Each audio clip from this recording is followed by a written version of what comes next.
Dr. T.H. Culhane from the Patel College of Global Sustainability at the Rosebud Continuum Eco-Science Center. I guess I could say that in my sleep. And this is Nathan Lafata, and he's come back from the Peace Corps in Burma, as our story is told, and he's enrolled in graduate school. He went back to West Virginia, where he's from, and saw the opportunities there and thought that Peace Corps in Burma was a lot more interesting, but since COVID, he can't get back out there, so we've dragged him out to Rosebud here in Land O'Lakes, where we're simulating that Peace Corps experience in a way of preparing our Cloverdale students and others who want to serve our nation and serve the world in that way through sustainability rather than serving with a gun. So there's a lot of ways you can serve your country, and this is one of them. And one thing is to help people to be off of the collapsing grid and to replace it with an infrastructure that is more robust, that is more resilient. So here's Nathan encountering his solar panels for the first time and not quite knowing what to do. Not knowing anything about solar panels, really. So fortunately he's got that phone call that he can make, because who wants to be a millionaire anyway? But I'm here for him, and I'll help with whatever I can. So you've already measured those in full sun and seen about 19 volts. So you want these, and I guess you found the wire. These are another two. Okay, and they're a bit dirty, so they expect that without cleaning them, it's going to degrade the amperage, but not necessarily the voltage, although it still will have some effect. Shading always has an effect. So I just want to wipe that down just a bit, and you'll have to clean these off, and there's going to be some maintenance to do. Now these are discolored. You see how these three are discolored, and that one's not. And they're all the same age. They were on Peter Padua, my friend's roof in Los Angeles, or San Diego actually, is where we were doing guerrilla solar. So back in the day, and we're talking about the late 90s, early 2000s, my bandmate in Solar Plexus, that was the name of our band, Solar Plexus. We played solar-powered concerts, and we had these solar panels from BP Solar that we'd carry 30-watt panels, and we'd set them up, go to the Strand or the beach, and we would start playing songs about environmental stuff, and then some classic oldies. So then he got interested because we had this solar-powered band called Solar Plexus, did a few festivals with bigger panels, and he said, hey, I want some on my roof. So we climbed up on his roof, and we put some 2x4s down, and we did a guerrilla solar installation. We did not wire the whole house. What we did is we took his study and ran the wires down from the roof over the study into the charge controller and the battery bank and the inverter, and he had extension cords, so his study was off-grid, but the rest of his house was still on-grid, but we were not even grid intertied. We didn't have to go and get any permits or anything. It was just guerrilla, like in the middle of the night. So that's kind of what you're doing here, except that you're in an RV rather than a home. And these are his panels, which he gave us after our wedding. But you can see three of them. They're from 20 years ago. 20-year-old panels. Three of them have gotten discolored because probably moisture, bad sealing in manufacture. One of them looks blue as it did the day it was purchased. So that's expected to produce more current. And I think the last time I tested these, they were the same voltage, but they were producing about half the performance current.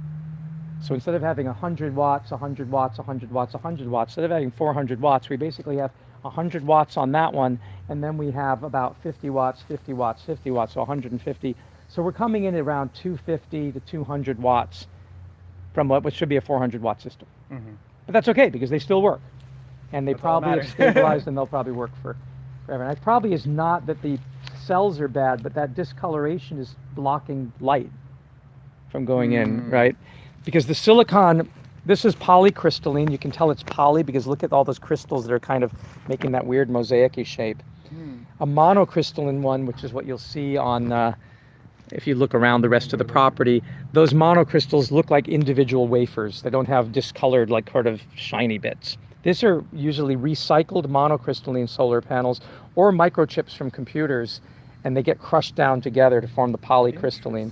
And they're lower performers. They don't have the same efficiency as the monocrystalline. So polycrystalline is a lower performer, but it's also much cheaper. And so back in the day when I was a grad student, when Peter Padua and I were playing in the band, we couldn't afford the monocrystalline ones. So we got the polycrystalline. They're still working. So let's use them. But you've got to test them. And now the sun is going behind a cloud, which ain't so great. But let's see what it comes out to. It'll be out in a second. So go ahead and once again, show those people, our noobs, how to use a multimeter, because so few people know how to use a multimeter. I definitely do not know how to use it. So. This is not a voltmeter, although it has a voltmeter part to it. It is a multimeter because it has voltage and it has both AC and DC. It has ohms, which is resistance, so you can check for the resistance of a resistor, for example. It's got an alarm and for continuity, so you can check if a short circuit is there. And if you go here and now touch this silver plate with both of those leads, it should make a sound. And it doesn't, but it does show us 0L, which means that it is continuous. Touch the two together. Yeah, and it should also drop down to 0, because that means it's continuity, meaning the electrons are flowing through this from here to here. If you, for example, put this in the earth and stick the other one in the earth, then you should see that it is, gosh, there's continuity. That means there's grounding. If you take it and put it on your finger, oh, wait, that's not 0, that's overload, right? Something's weird happening here. Function, let's try this. There you go, that's what I wanted to show. So it does say there is continuity, so it's going beep, right? But on the other hand, if I touch it and you touch it, there's no continuity between us. It doesn't, yeah, doesn't do anything, doesn't complete the circuit. If we put it on the aluminum rail, touch it, there's probably oxidation. That's why it's not. Put it on the aluminum then, deep it in there, stick it there. Hey, not on mine, just on the metal. Isn't that interesting? So there's no continuity there. So metal to metal, I have to find another piece of metal somewhere. That's supposed to be telling you if there is a short circuit. But hold this for a second. Yeah. So I'm really mystified why the aluminum is not. Yeah. You heard it a little bit there. Because of oxidation. There you go. Hear that? Yeah. This is metal. But you see, when I touched it at first, it doesn't make any sound, no continuity. It's not that the aluminum is not conductive. You can still get fried with it. But with the tiny little amount of current, tiny bit of current that this little multimeter puts out to test continuity, the oxidation layer, that white layer of aluminum oxide itself, is non-conductive. But when I dig in with it, that's why they have these points. Now you're hearing it, right? Yep, now we're hearing it. That says, yes, there is continuity, that this is metal. Whereas when I go on the glass, nothing happens. And if I go in the grass, nothing happens. Although the grass would be ground and eventually the electrons would travel if it was wet enough. So this is really only useful for clean electronics if you want to see that there's continuity. And you can do it that way or just look at the value. But then you go on here, and this is for capacitance if you're using a capacitor. Then you have hertz for the frequency of an AC circuit. That's the 60 hertz, 60 cycles per second for American, 50 for Europe. Temperature, you can put two different leads in and put a temperature probe in this, and that's how we'll measure the temperature. Can't use these for it. There's another device we stick in here that does the temperature. It's a thermocouple. Then microamperes for microelectronics, and then milliamperes for smaller electronics, and then finally amps, which is current for things like batteries and big things. So you have three different settings. This is more sensitive than this, which is more sensitive than this. And there's a 10 amp place. If you were working with amps, you go into the 10 amp for big amperages. Otherwise you'd fry this thing. The COM thing is, it says here 10 amps, 500 volts max is all it can take. And if you're here, it says 400 milliamps max. So you can't do a battery current with this, it'll blow it. But the COM is used for up to 600 volts max. You see that there? So this is where we keep the black lead for doing any voltage up to 600 volts on this guy. Wow. But not big amperages. If you wanted to do bigger amperages, up to 10 amps, then you do that. Okay? So we generally set it like this. You go, why isn't it working? Why isn't it working? Well, somebody may have put it in here, in which case it's not going to read the voltage. So you put it in COM for common ground. Okay? Common, yeah, common ground. Okay. And then volts is here, and it tells you V for volts is that red one there, and the black one's common ground. So we go to voltage, and then here the function can be either AC or DC, and of course we're working with DC circuits here. Now in the cloudy weather, we still need to identify who's which. I believe that it's the same thing. I think I wired it with black being common ground because of convention, and then the white wire should be the positive, and it looks like This panel is producing 16 when I touch it really tightly. 16.3. Yeah. And that seems low, but of course there's a lot of cloud on it. So we Yeah. have to see that it's doing 19 when it's in full sun like these others. Otherwise it might not be good to put it in parallel with these others because it would drag the system down. But we'll see. And if we look at this good one here that was doing 19 before, at the same level of cloud, let's see what it's giving us. 16, okay. So that just seems that this low light level, the photons are not pushing as strongly because there's not as many of them because they're getting knocked out by clouds. There's a lot of scatter. And the photons are the things that bounce off. They're the things that go through windows and light the room up, right? Yeah. They're packets of energy that are both a wave and a particle. Photonic energy, electromagnetic radiation. And so if the cloud blocks and scatters them, you don't have as much push of photons to knock the electrons off the silicon to start the electrical current flowing.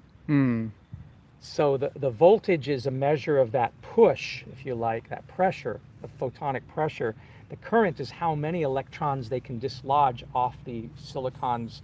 They have a positive and a negative plate. It's called an NP junction. And so the photons are supposed to knock electrons down and into what they call an electron hole, and then it's got to go somewhere because it's getting pushed by other photons. It's knocking electrons off. Yeah. It's exciting them. So the electrons start to go through a circuit to travel to the other side of the panel. And because of the way it's wired with these silver aluminum wires, it has to go through the silicon wafer and then go through the circuit, come out here, go to the load that you're trying to power, come back in and get to the other side. And then it completes the circuit. That's how the electrons move. And then you record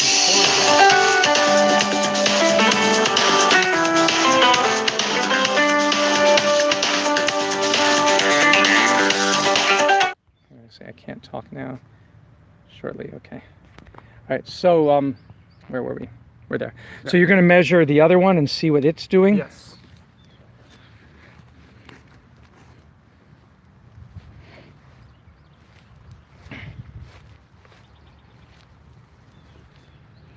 And it should be the same convention. The green wire was what was the ground. Okay, DC. Okay. Now I'm going to. Now is this? I see one. The green two, is the three. right. There's three. So one of them, the green, is the ground, a common ground. We don't use that. The solar panel has no. It has no ground wire, but this metal chassis is supposed to be connected to ground, so that if there was a lightning bolt, it would travel to the earth rather than go into your appliances or your battery and stuff and destroy stuff. Okay. So. Okay, so go ahead and measure the black wire, which is here, capped off, and the white wire. That one? Yeah, forget about that green one. That green one is irrelevant. It's irrelevant as an elephant. Oh, just came right off. Yeah, Okay. which we always put it back on because that way we don't shock ourselves or cause a short circuit that could ruin the panel. You gotta kind of dig the probe in there onto the metal.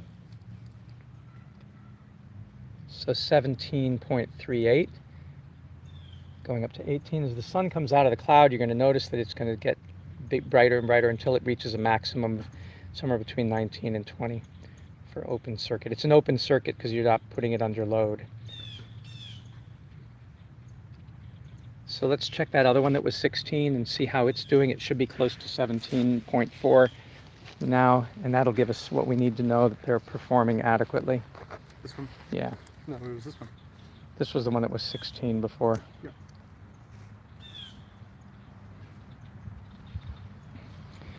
But it looks like the convention works on all of our panels. The black is the negative and the white is the positive.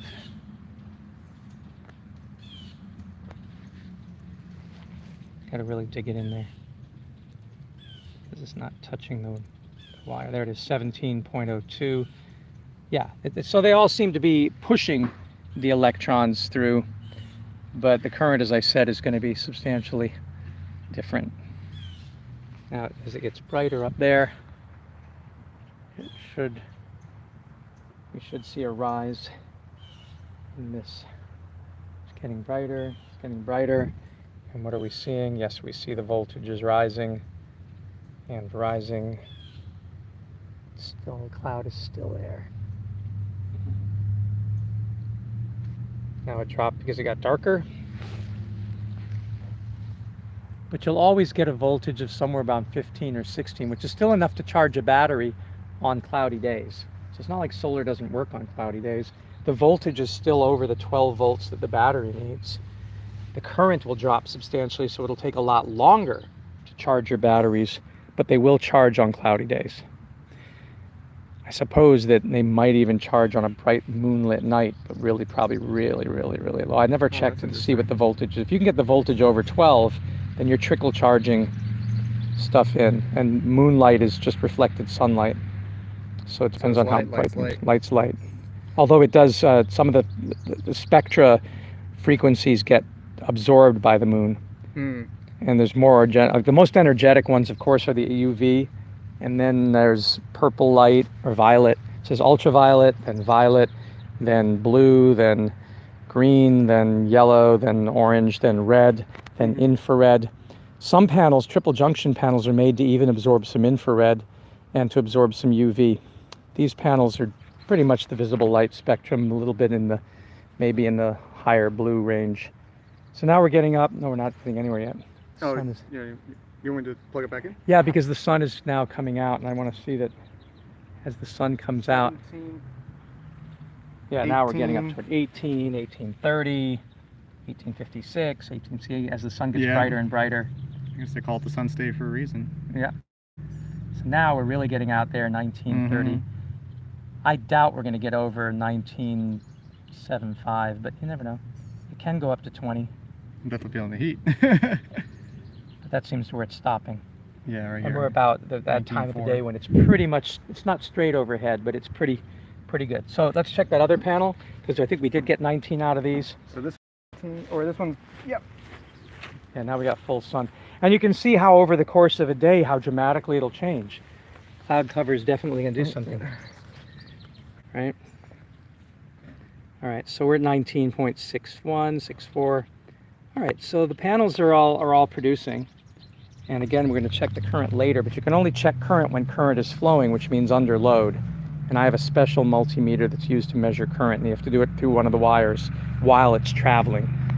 All right, so we got that going. What we're going to end up doing,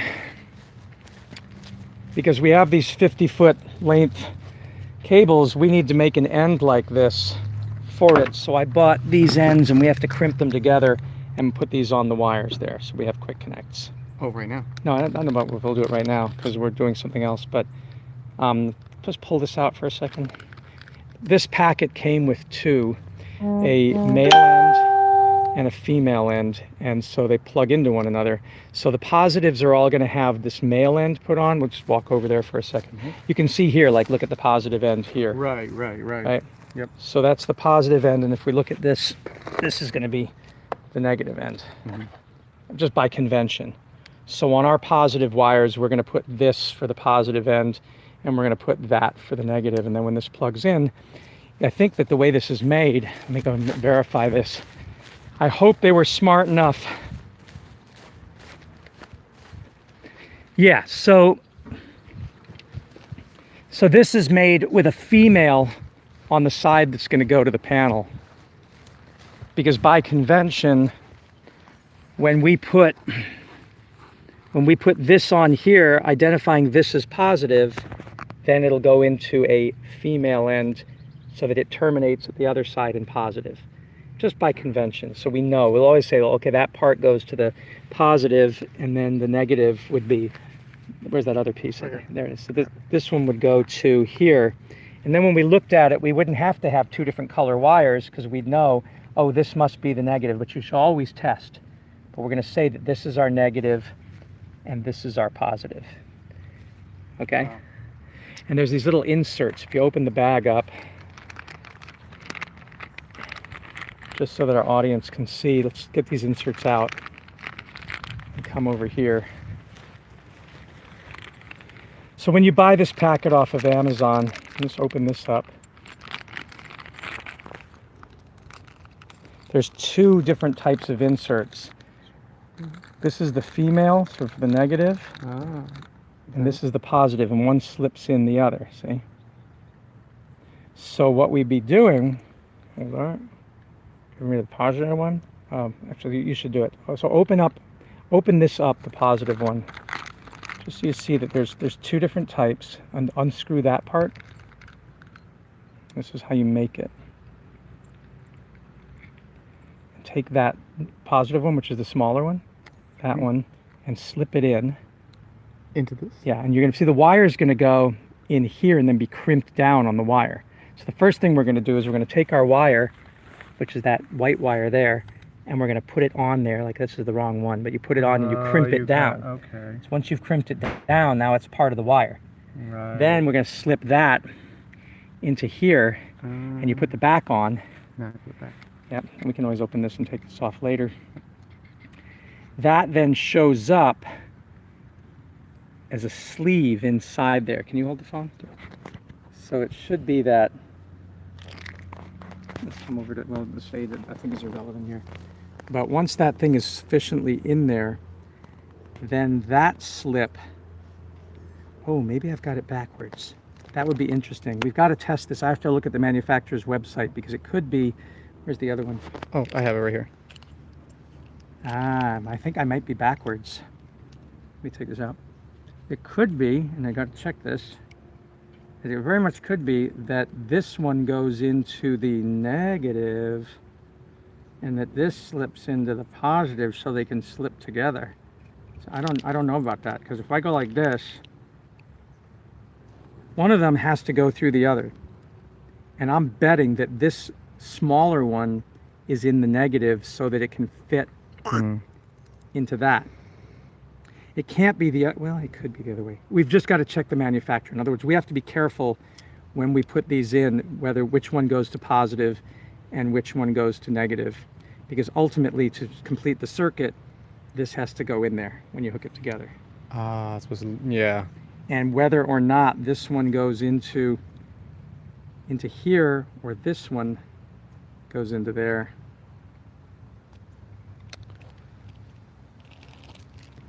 It's hard to know without. This just fell. I think I do. Did I drop one in there already? I think I dropped one in there. No, I didn't. Because this has a metal piece already in there. There's a metal piece, but I can't. There's no way you can get that out. So if something, it's either this goes in there. I'll bet this goes in there like that, and then the smaller one probably fits in. It must be something like that. So anyway, we're going to read what the manufacturer has to say. I just wanted to alert us that that is one of the issues. And this ain't coming Might need out. like a little plier or something. Yeah, I'll have to get a pliers.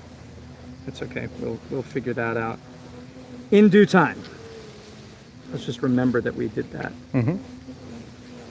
So once we figure out who goes where, we'll assemble these, crimp them down, and these will all have ends. What's that? Device is overheating. Okay. So let's go over and finish up our thing over there. Let's bring it into the shade. Yes.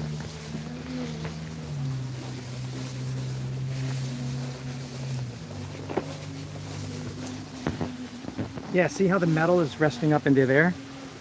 And then look on this one here. Okay. That's weird. So I don't see in there, I don't see an end. Maybe this is the small end and this is the big end. Again, hard to know.